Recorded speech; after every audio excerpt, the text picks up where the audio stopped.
Posso amarrar as duas pontas de fio, que esse nó vai sumir ali no meio. Olha só, sumiu. Para fazer a emenda invisível é bem fácil, mas tem algumas dicas aqui que vai facilitar bastante. Eu preciso trabalhar com as duas peças no lado avesso. Só lembrando que eu estou utilizando o fio vermelho só para melhorar aí a sua visualização.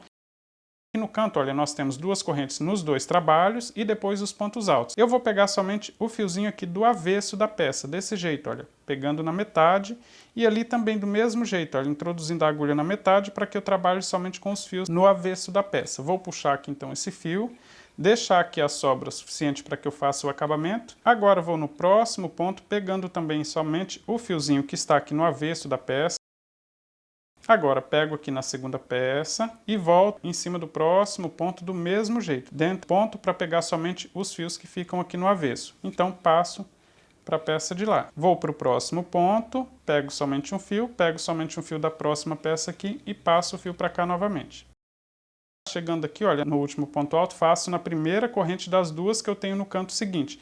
Não se esqueça de pegar somente o fio que está aqui no avesso. Agora, olha, eu vou fazer o contrário. Sair aqui com o fio na corrente aqui na peça de cor rosa. Então, volto daqui para outra peça no primeiro ponto alto. Vamos ficar com dois fios em cada um dos pontos. Chegando aqui já no penúltimo ponto, olha, no último ponto.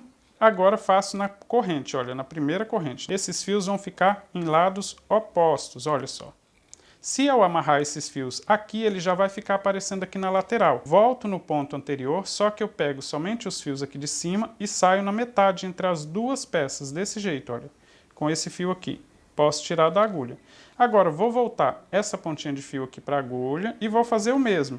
Vou voltar no ponto anterior, só que saindo na metade das peças na direção desse fio que eu deixei. Eu posso até fazer isso mais vezes para amarrar mais ou menos aqui no meio, mas nem precisa. Se você fizer esse nó aqui, olha só, agora eu posso amarrar as duas pontas de fio, que esse nó vai sumir ali no meio. Olha só, sumiu.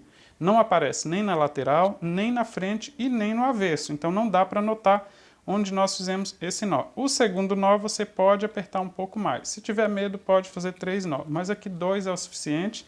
E aí você pode cortar a sobra aqui, olha, que não vai ficar aparecendo praticamente nada aqui, mesmo trabalhando com fio vermelho. Eu fiz aqui uma outra emenda já com a cor definitiva, olha só, não aparece de jeito nenhum, mesmo abrindo, olha, não dá para notar. Aqui, deixa eu colocar só ele aqui, olha, não dá para notar que a gente fez a emenda com essa cor. Como eu disse, só um fiozinho com a cor diferente vai aparecer aqui na outra peça.